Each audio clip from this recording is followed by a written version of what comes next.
হাতির আতঙ্কে ফের উদ্বেগ বাড়ছে হাতিপ্রবণ এলাকার বাসিন্দাদের মধ্যে। ফসলের ব্যাপক ক্ষয়ক্ষতি ও প্রাণহানির ঘটনায় আতঙ্কিত মানুষ।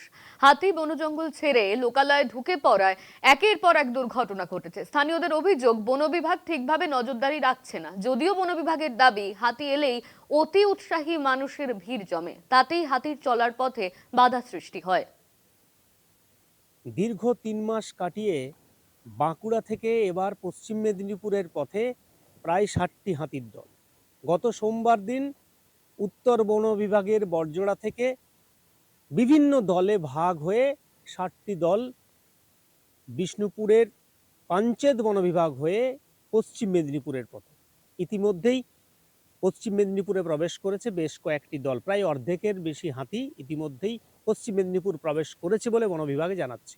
এবং এই যাওয়ার পথে বিষ্ণুপুর পাঞ্চেত বন বিভাগের একাধিক জায়গায় ফসলের ক্ষয়ক্ষতি করেছে হাতির দল এবং তার সাথে সাথে মাটির বাড়ি ভেঙে ধান লুটপাট করেছে, ধান খেয়েছে হাতির দল।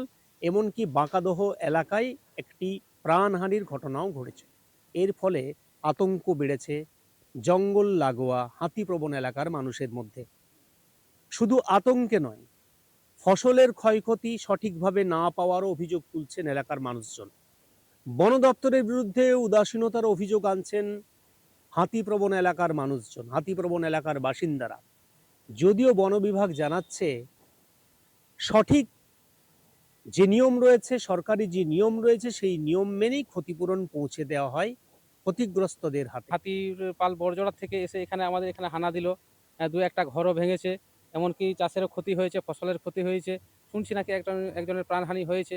হ্যাঁ, এ নিয়ে আমরা খুবই আতঙ্কিত আছি। হ্যাঁ, এবং যাতে করে এই জিনিসগুলো কম হয় সেটা